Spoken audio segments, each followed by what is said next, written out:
Olá, seja muito bem-vindo a esse espaço virtual que é a nossa igreja, onde temos a possibilidade de entrar na presença do Senhor Deus, de louvar o seu nome. Não temos ainda, nesse momento aqui em Santo Amaro, a possibilidade de podermos estar na nossa igreja física, mas através desse espaço nós temos a possibilidade de poder nos congregar, para podermos crescer no conhecimento da palavra de Deus, que é o que a gente está fazendo agora. Temos tido a possibilidade de poder estudar nessa temporada um pouco do livro de Ruth, que é muito mais do que uma história bonita. É um livro que traz princípios maravilhosos a respeito do resgatador, do remidor, que é um tipo daquilo que Jesus Cristo faria ao resgatar a humanidade. Tivemos a possibilidade no nosso último encontro de poder estudar o capítulo número 1 de Ruth, onde tivemos a possibilidade de poder pintar um pouco do quadro de como Ruth acabou vindo para Israel. O quadro começa com uma família que toma decisões equivocadas. Era um tempo de crise, período dos juízes, um período em que a nação estava entre altos e baixos na sua relação com Deus, invasões de inimigos como decorrência desse afastamento do Senhor. Uma seca se abate sobre o país e Belém, que é uma palavra composta, Bethlehem, que é a casa do pão, Belém acaba se tornando um lugar que tem escassez de pão. É até um contrassenso dizer isso, né? A casa do pão sem o pão.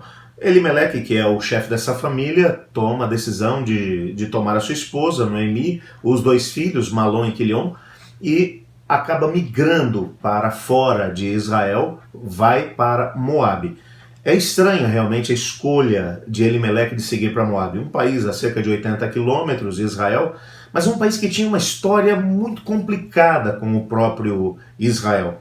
Se você se lembra, quando Israel estava vagando pelo deserto em direção à Terra Prometida, o rei de Moabe, havia contratado, o rei Balaque, havia contratado Balaão, que era um profeta de Deus, para poder amaldiçoar esse povo. E por várias vezes Balaão tentou fazer isso, mas o Senhor Deus o impediu de amaldiçoar. Aliás, ele acabou abençoando o seu povo, o povo de Deus. O que ele acabou fazendo por causa da cobiça que tinha pelas riquezas que Balaque ofereceu a ele, foi aconselhá-lo. Uma maneira de poder fazer com que o povo recebesse a maldição de Deus era fazer com que eles quebrassem a aliança com Deus. E então ele incentivou Balaque a enviar as mulheres moabitas para o acampamento para seduzir os homens. Não apenas para poder ter casos amorosos com eles, mas para que eles também participassem das festividades pagãs e orgíacas que estavam ligados ao deus Camus. Esse deus Camus, que era a principal divindade daquela região, da região de Moabe, era visto como um deus terrível, tirano, sedento de sangue, por isso ele exigia até mesmo sacrifícios humanos dentro do contexto da adoração, mas que muitos rituais de fertilidade aconteciam também em consonância com os sacrifícios que aconteciam. Portanto, eram banquetes repletos de violência e ao mesmo tempo de imoralidade. O fato é que a partir desse momento o desagrado de Deus vem sobre o povo do Senhor.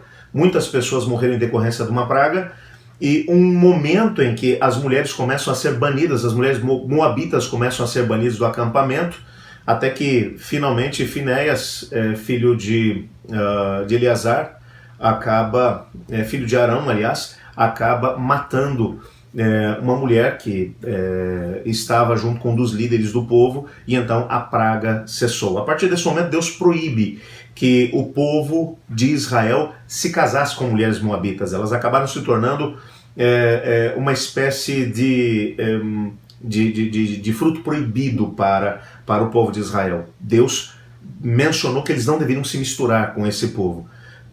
Para piorar a situação, ficou proibido que qualquer moabita fizesse parte da comunidade do povo. Eles não poderiam migrar para dentro de Israel. As relações foram realmente cortadas com esse povo. E o que é difícil de compreender é por que Elimeleque resolve migrar exatamente para esse país, com essa história de animosidade com o seu próprio país. O fato é que ele vai para lá Provavelmente o que deve ter acontecido, quando num período como aquele você se mudava para um país, você tinha que de alguma maneira prestar homenagens ao Deus que ele se encontrava. Existem indícios no livro de que Elimeleque, Ruth, Noemi, Malom e Quirion, eles continuaram adorando ao Deus de Israel. Mas é provável, dizem alguns comentaristas bíblicos, que eles devem ter tido que assumir algum tipo de postura tolerante em relação à adoração a Camus, no país no qual eles se encontravam. O fato é que eles estavam no lugar errado, haviam fugido de Deus para um país que era proibido para eles, e para piorar a situação, eles acabam dando os filhos em casamento com mulheres moabitas. Então, se você for analisar aqui a quantidade de princípios que eles quebraram indo para Moabe, a lista vai ser realmente grande. O que vai acontecer como consequência desse afastamento? Bom, Elimeleque acaba morrendo pouco tempo depois que chegam ali. A família continua, se estabelece lá. Afinal de contas, agora os filhos já estavam casados com mulheres moabitas. Como é que eles poderiam sair de uma situação como aquela? Os filhos, a mãe e agora as duas noras, Orfa e Ruth, permanecem naquele país até que os maridos também morrem, os filhos de Noemi. Finalmente ficam apenas as 3 mulheres. No final do capítulo, a gente percebe do capítulo 1, nós percebemos nitidamente que Noemi havia se tornado uma mulher amarga por causa de todo o sofrimento que ela havia passado, e ela acreditava a Deus o fato de que ela havia perdido os 3 filhos e ao mesmo tempo ter ido à bancarrota, porque ela volta completamente falida para o país de Israel. Ela ouviu falar que o Senhor Deus havia voltado a trazer bênçãos para o povo, então ela retorna. Ela retorna em busca das bênçãos, não tanto em busca de Deus. A única nota que vai aparecer aqui que exalta o nome do Senhor não provém de Noemi, que é uma judia. Vai vir, na verdade, de Ruth, que é uma moabita, a sua nora, é que vai dizer: eu tomei uma posição, eu vou junto com você, o teu povo será o meu povo, o teu Deus será o meu Deus. Ela está, com essa situação, ela está renegando a sua origem moabita, ela está abraçando o Deus de Israel. Quando elas chegam no país de Israel, o que elas vão encontrar é uma situação onde o país está sendo abençoado. Mas as pessoas, quando vão chamar Noemi, ela diz: não me chamem Noemi, me chamem Mara, que significa amarga. Por quê? Porque o Senhor tornou minha vida difícil, tirou as coisas que eu possuía, saí daqui cheia de bens, rica, e voltei na miséria. Então você percebe nitidamente aqui que há um ressentimento no coração de Noemi por conta do que havia acontecido, e ela acreditava todo o seu dissabor a Deus, não as decisões equivocadas que eles haviam tomado. E nesse contexto nós chegamos ao capítulo 2. Eu quero ter a possibilidade de poder ler o capítulo com vocês, ok? Eu estou usando para as leituras que estamos fazendo nessa temporada a nova versão transformadora. Então acompanhe aí a leitura. Havia em Belém um homem rico e respeitado chamado Boaz. Ele era parente de Elimeleque, o marido de Noemi. Vamos fazer uma pausa aqui, vamos fazer uma prece? Obrigado, Senhor, por tua palavra. Ajuda-nos a compreendermos aqui o propósito que o Senhor tem para nós dentro do livro de Ruth.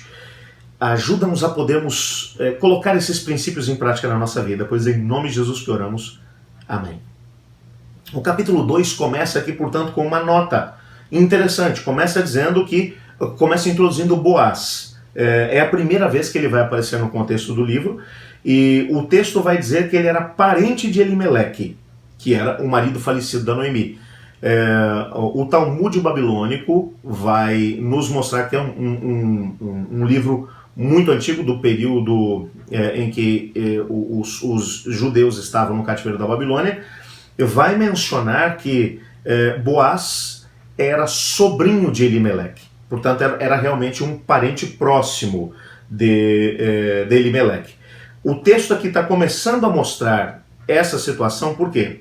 Você precisa ligar isso aqui, essa ideia do aparecimento de Boaz agora na história, a um fato. Você não pode desassociar essa informação do que aconteceu no capítulo 1.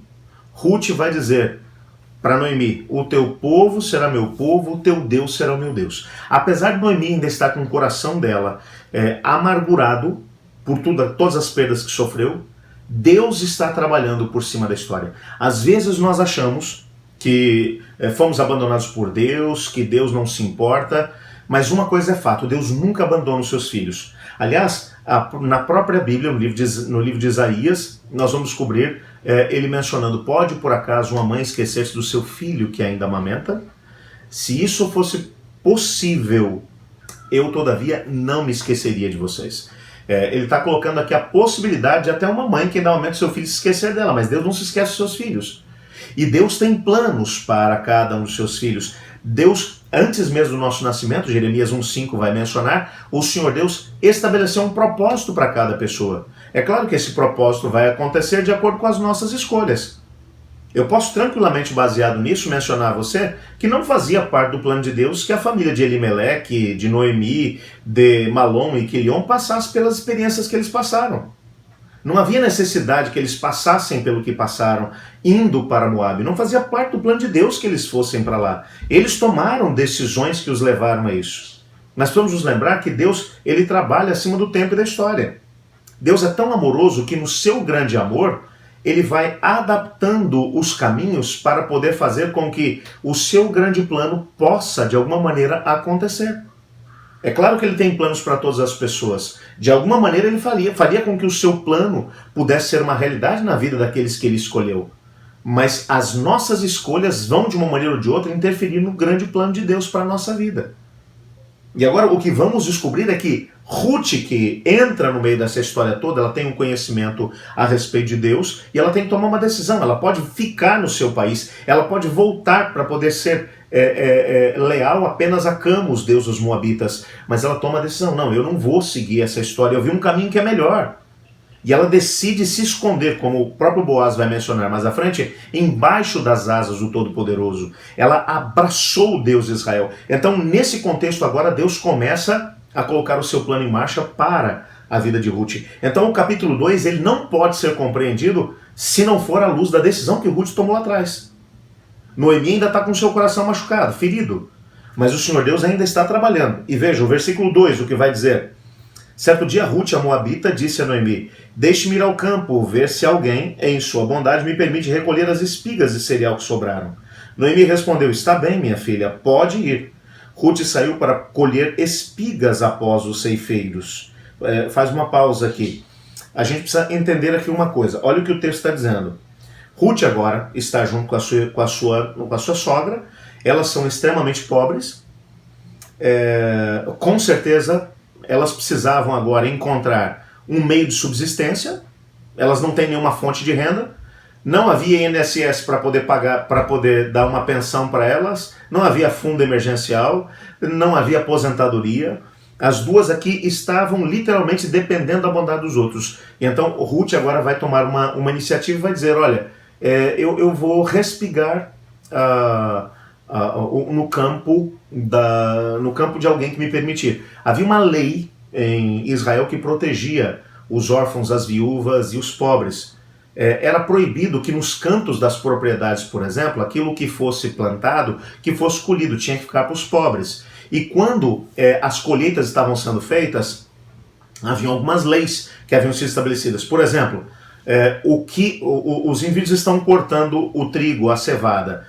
Se por acaso algum ramo de trigo cair ao chão, nesse processo de corte, ele não pode ser recolhido, porque aquele ali ficou para os pobres. Então, depois que o processo de corte é feito, o trigo ele é amarrado em feixes antes de poder ser batido, o trigo ou a cevada.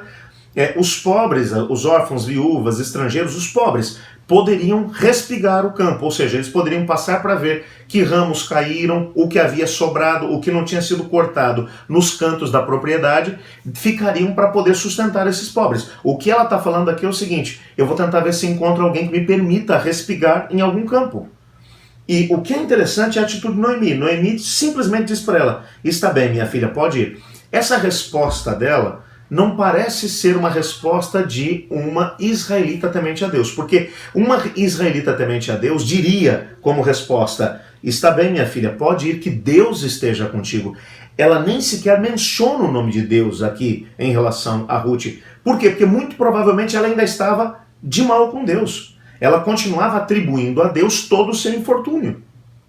Mas o Senhor Deus, apesar do coração ainda endurecido de Noemi, o Senhor Deus, em sua infinita bondade, já estava trabalhando para poder fazer com que as feridas do seu coração pudessem ser curadas. Agora, o que é interessante é que o versículo 6 vai dizer: Ruth saiu para colher espigas após os ceifeiros. E aconteceu de ela ir trabalhar num campo que pertencia a Boaz, parente do seu sogro Elimeleque. Esse texto aqui é fantástico. Por quê? Porque você vai dizer: gente, que sorte! Alguém poderia dizer: essa menina realmente tem muita sorte. Eu quero dizer para você que sorte não tem nada a ver com o que está acontecendo aqui. Na vida daquele que teme ao Senhor, não existe sorte, não existe coincidência, existe providência. Esse Deus que é transcendente, esse Deus que é todo-poderoso, esse Deus que de alguma maneira dirige toda a história, que tem a história da humanidade nas suas mãos, ele dirige os acontecimentos. Às vezes a humanidade olha e vê apenas um acaso, vê uma coincidência. Mas para aquele que teme ao Senhor, não é uma coincidência. E Samuel, que creio que foi o autor do livro de Ruth, quando ele vai escrever, ele está deixando claro, antes de falar da história da Ruth ir para um campo para poder respigar, no versículo 1 ele diz: havia em Belém um homem rico, respeitado, chamado Boaz. Ele era parente de Elimeleque, o marido de Noemi. Ele fala dele por quê? Porque ele vai aparecer na sequência como alguém que foi enviado por ninguém menos do que pelo próprio Deus para poder dirigir, para poder ajudar a Ruth naquele momento difícil que elas estavam vivendo. Isso aqui é fantástico. E veja o que vai acontecer na sequência. Versículo 4 agora. Enquanto Ruth estava ali, Boaz chegou de Belém e saudou os ceifeiros. O Senhor esteja com vocês. O Senhor o abençoe, responderam os ceifeiros. Só faz aqui uma pausa. Você percebe que só pelo cumprimento que Boaz vai fazer com os ceifeiros, com os seus empregados, você percebe que ele é um homem temente a Deus. O cumprimento que ele vai usar para poder fazer com que os seus servos, os que estão trabalhando para ele, se sintam cumprimentados, vai levar o nome do Senhor. O Senhor esteja com vocês. E eles respondem: o Senhor o abençoe. Portanto, você está falando aqui de um homem que ele é temente a Deus. E há um detalhe que você precisa compreender: quando você teme ao Senhor, muitas vezes você vai ser o instrumento através do qual o Senhor Deus vai abençoar a vida de alguém. No momento em que você se coloca nas mãos do Senhor, no momento que você faz do Senhor o seu monarca, o seu rei, o seu Senhor, o seu Salvador, você passa a ser um instrumento através do qual Deus vai abençoar pessoas. É o que está para poder acontecer. Então Boaz perguntou ao seu capataz, versículo 5, quem é aquela moça? E a quem ela pertence? O capataz respondeu: é a moça que veio de Moabe com Noemi. É interessante o que está acontecendo aqui agora. Ele chega, ele começa a visualizar os seus empregados, as pessoas que estão trabalhando no seu campo, e ele bate o olho numa moça. Ele não a conhecia, não sabia quem era ela. Ele vai perguntar ao capataz: quem é aquela moça que está trabalhando junto com as servas? O que mostra aqui pra gente que provavelmente a Ruth estivesse numa postura de apoio às servas. Ela não estava apenas respigando, ela não estava ali simplesmente esperando o momento para poder pegar aquilo que sobrasse. O texto aqui dá a entender que ela estava numa postura, não sabemos o que ela estava fazendo, mas provavelmente ela estava auxiliando as servas. Não sei se talvez estivesse buscando água para ela, se estivesse ajudando de alguma maneira, buscando uma coisa ou outra, mas parece, o texto dá a entender que ela estava agindo de uma maneira proativa. Você olha para uma mulher que ela é estrangeira, mas ela não está aqui simplesmente tentando buscar algo para si, para sua sogra. Ela tem uma postura de apoio, de ajuda àqueles que estão à sua volta na comunidade. Aí você percebe que ela tem um espírito completamente diferente, o que chamou a atenção do Boaz. Ele pergunta: quem é aquela moça? O capataz vai dizer: ela é ninguém menos do que a nora de Noemi, aquela moabita. É interessante que ela tem um rótulo estampado ali nas suas costas. Ela é a moabita. Para alguém que está chegando de fora do país, num país onde as próprias leis, o Pentateuco mencionava que o seu povo era um povo renegado para os israelitas, que as mulheres moabitas deveriam ser impedidas de se casar com qualquer homem judeu, com qualquer homem israelita, que por causa de todo um passado que eles tinham tido, ser chamada de a moabita não seria uma coisa bonita de se ver. Com certeza seria uma frase preconceituosa, uma frase que denotaria algum tipo de visão de exclusão social dessa mulher. É a Moabita. É bem verdade que logo na sequência você vai encontrar aqui o capataz dizendo, olha, mas apesar de ser Moabita, eu tenho que dizer uma coisa, essa mulher não parou de trabalhar o dia inteiro, correndo de um lado para o outro, trabalhou, parou um instantinho, mas voltou, essa mulher é trabalhadora, estou espantado. O que ele está dizendo é assim, eu não esperava isso numa Moabita não, hein? É interessante o que está acontecendo aqui. Em versículo 8 diz que o Boaz foi até Ruth e disse, ouça minha filha, quando for colher espigas, fique conosco, não vá a nenhum outro campo. Acompanhe as moças que trabalham para mim. Observe em que parte do campo estão colhendo e vá atrás delas. Avisei os homens para não te tratarem mal. E quando tiver sede, sirva-se de água, da água que os servos tiram do poço. Ruth curvou-se. É impressionante o que está acontecendo aqui. Boaz percebe uma atitude diferente em Ruth. Ele percebe que ela tem uma postura diferente, enquanto ela está simplesmente respingando. Ele olha e diz assim, olha, você merece ser tratada com respeito. Então faz o seguinte, olha, não saia daqui, fique com as minhas moças, pode beber da água que os servos tirarem, você não precisa buscar água no poço, você fique por aqui. Os homens não vão tocar em você, que eu dei ordem para poderem te proteger. Não vá para outro lugar onde possam te tratar mal, fique aqui. E Ruth agora vai reagir. Verso 10. Ruth se curvou diante dele com o rosto no chão e disse, o que fiz para merecer tanta bondade? Sou apenas uma estrangeira.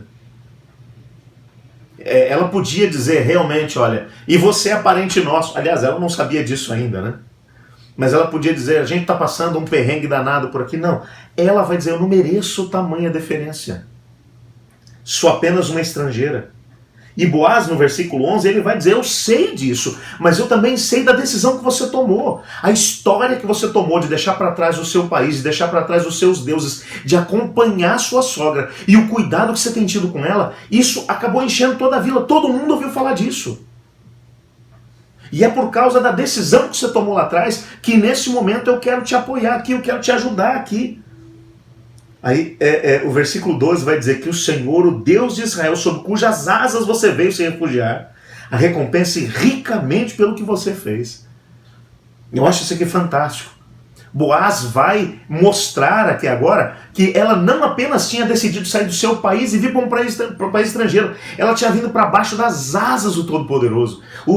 Quando nós olhamos para a maneira como o Senhor Deus se colocou diante de Israel, quando eles estavam pelo deserto, ele vai dizer, eu os trouxe com asas como de águia. A ideia é de alguém que está protegendo o seu povo. E ele está dizendo, você veio buscar abrigo embaixo das asas do Todo-Poderoso, então que ele te abençoe. E o que ele está dizendo não é te abençoe e vá embora, fica aqui, porque eu quero estar junto contigo. Versículo 13, e ela respondeu, espero que eu continue a receber a sua bondade, meu Senhor, pois me animou com suas palavras gentis, embora eu nem seja uma das suas servas. Isso aqui é fantástico. Esse diálogo que vai acontecer entre os dois, você percebe nitidamente que a Ruth está percebendo que Boaz foi um enviado de Deus para poder abençoá-la. E Boaz sente que Deus colocou Ruth no seu caminho para que ele também possa abençoá-la. Há um detalhe que precisamos compreender aqui. A gente vai falar um pouquinho mais sobre isso no nosso próximo encontro. Mas Boaz, provavelmente ele não era um jovem, ele era um indivíduo bem mais velho. A tradição judaica vai dizer que ele era solteiro, era um solteirão, ainda não era casado, e que Ruth era bem jovem. Então esse diálogo que está aparecendo aqui não é um diálogo entre pessoas que acabaram se sentindo atraídas uma pela outra. No primeiro momento você percebe nitidamente que o que está acontecendo aqui Ruth entende que Boaz foi enviado por Deus para poder ajudá-la.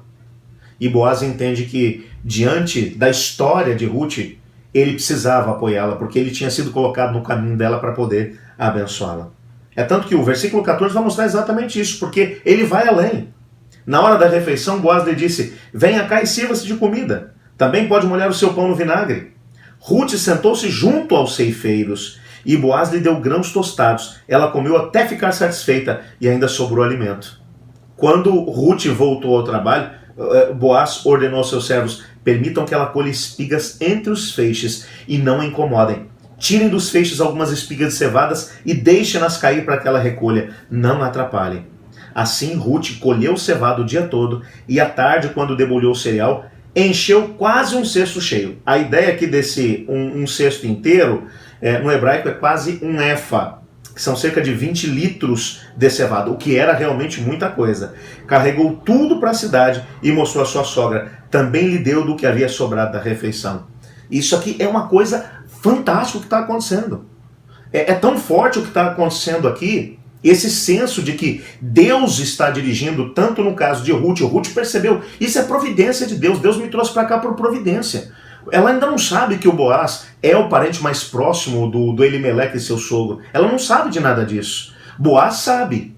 Mas Boaz percebe que se essa mulher veio parar ali na sua propriedade, é porque ele tem alguma responsabilidade com ela também. Ele entende a responsabilidade que ele tem diante de Deus em poder apoiá-la. Então ele vai dizer, olha, ele diz para os servos, para os ceifadores: deixem cair algumas espigas enquanto vocês vão colhendo, deixem para trás. Eu quero que ela volte para casa com muitas bênçãos hoje. Ele traz ela para poder sentar à mesa com os seus empregados, deixe que ela coma até se sentir satisfeita, e ainda diz para ela: leva o que sobrou para tua sogra. Você está imaginando o que está acontecendo aqui? É tanto que quando ela volta para casa, olha o versículo 19.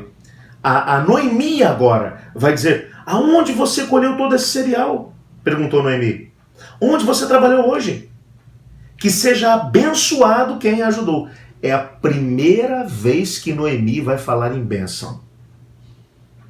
Até o presente momento, Noemi sempre vai se referir ao Todo-Poderoso, a Deus, vai se referir como aquele que tirou o que ela tinha de mais precioso.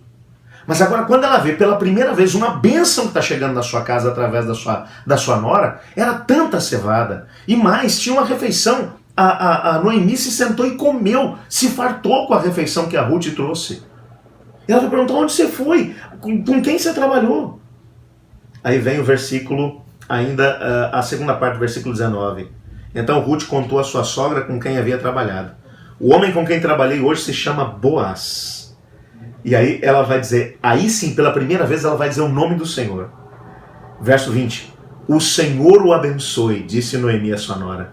O Senhor não deixou de lado a sua bondade, tanto pelos vivos quanto pelos mortos. Esse homem é um dos nossos parentes mais próximos, o resgatador da nossa família. Isso aqui é fantástico.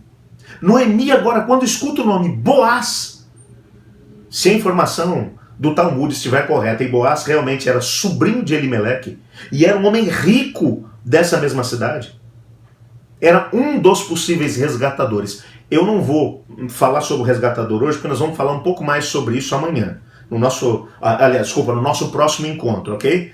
A gente vai falar um pouquinho mais sobre essa ideia do resgatador. Mas ele era um parente próximo, provavelmente sobrinho de Elimeleque.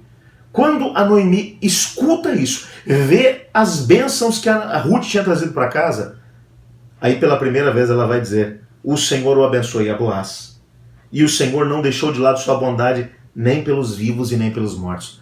Ela começa a entender agora, ela vai reconhecer aqui que Deus está de alguma maneira abençoando-as.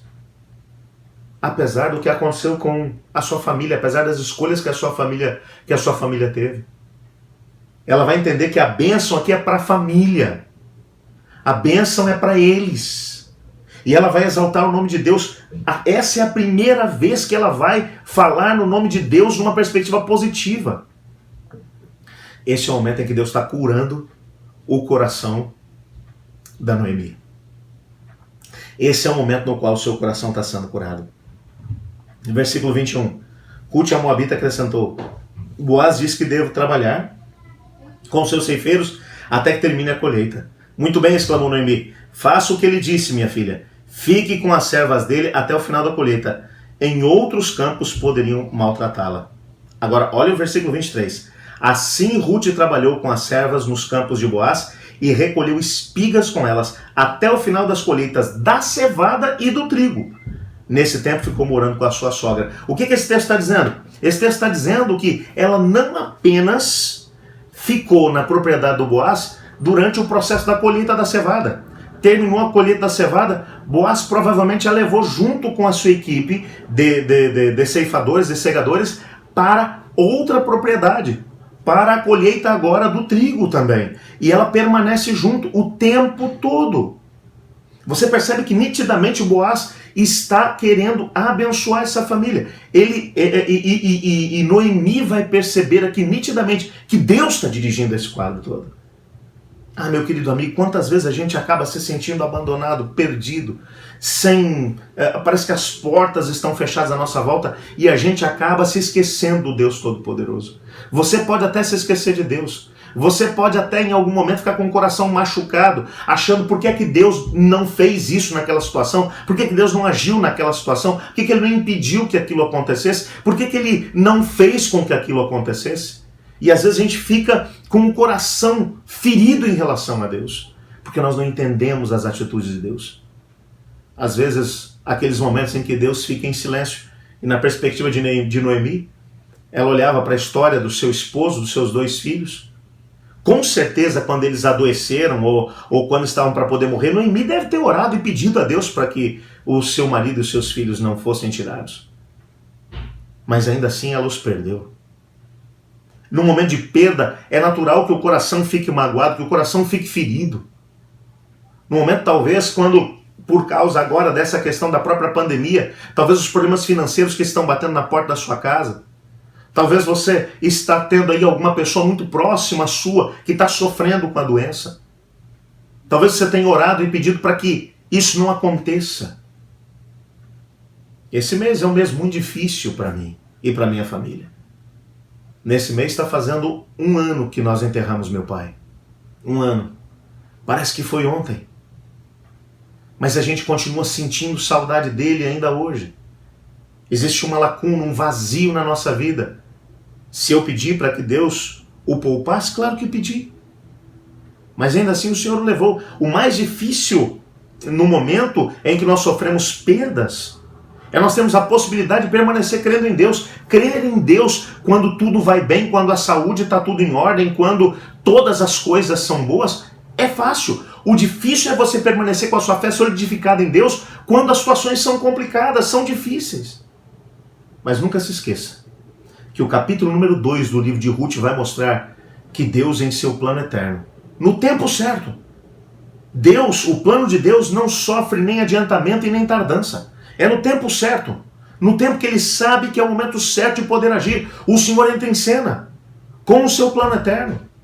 Se tão somente nós permanecemos fiéis a Deus, o seu plano acontece. E há um detalhe que a gente precisa compreender nesse texto. Noemi recebeu a bênção não porque soube esperar. Você percebe nitidamente que Noemi não soube esperar. Noemi ficou chateada com Deus, aborrecida com Deus. Mas Deus foi tão maravilhoso que colocou no seu caminho, colocou junto dela a Ruth com uma fé solidificada. E Ruth foi o instrumento através do qual o Senhor Deus foi capaz de poder abençoar a própria Noemi. Assim como Boaz foi o instrumento através do qual o Senhor Deus abençoou Ruth. E por consequência abençoou também Noemi. A personagem principal desse capítulo 2 é Ruth. A mais improvável entre os improváveis. A moabita, num sentido mais pejorativo do nome. Fazia parte de um povo que tinha sido considerado maldito. Mulheres moabitas que não poderiam ser agregadas à comunidade de Israel. Ela está completamente fora do seu ambiente. Mas ainda assim ela toma uma postura. Ela se coloca nas mãos de Deus. E quando ela se coloca nas mãos de Deus, ela começa agora a ser um instrumento através do qual o Senhor Deus vai abençoar a sua sogra, que está com o coração fragilizado, com o coração machucado. Ah, meu amigo, que coisa linda a gente vê acontecendo aqui. Eu creio piamente que o Senhor Deus tem um grande propósito para a sua vida, bem como para a minha. Às vezes nós não conseguimos visualizar esse plano acontecendo de forma clara, mas isso não significa que Deus não tem planos. Ele tem planos, Ele tem projetos, Ele quer agir, Ele quer fazer com que a sua vontade seja uma realidade na nossa vida para que tenhamos a possibilidade de entender e de sentir o seu amor, mesmo que talvez você nesse momento esteja passando por um momento do silêncio de Deus. Mas creia no Senhor. No momento certo, Ele vai mandar a Ruth para a tua vida, Noemi. Ou Ele vai mandar o Boaz para você, Ruth. Para que você tenha a possibilidade de, através desses instrumentos do Senhor, sentir a bênção de Deus chegando até você. Eu quero orar nesse momento, colocando a sua vida nas mãos do Senhor, agradecendo ao Senhor por tudo que Ele fez e por tudo que Ele é. Ore comigo. Obrigado, Pai, porque a Tua palavra é uma palavra que encanta o nosso coração. Olhamos para a história dessas duas mulheres. Noemi, que tinha um conhecimento mais aprofundado da sua palavra, mas que junto com a sua família havia feito escolhas equivocadas. Ruth, que é uma mulher mais improvável, de um povo amaldiçoado, mas que toma a decisão de pertencer ao teu povo. E através dela o Senhor abençoa Noemi, através de Boaz o Senhor abençoa Ruth. Obrigado, Pai, porque nós cremos que o Senhor tem um plano eterno estabelecido para nós, de que não existem coincidências na nossa vida, mas apenas a providência que o Senhor utiliza para fazer com que o seu grande plano seja uma realidade. Coloca o teu plano em marcha na nossa vida, pois em nome de Jesus que oramos. Amém.